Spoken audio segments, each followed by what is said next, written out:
T-nya. Ini udah makannya mantap.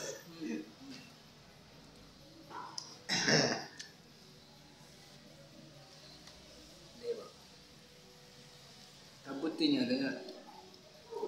Bersih siapa?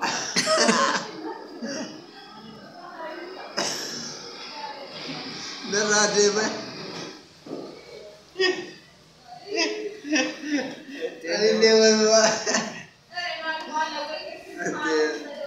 Ano saya daw masih naga sih,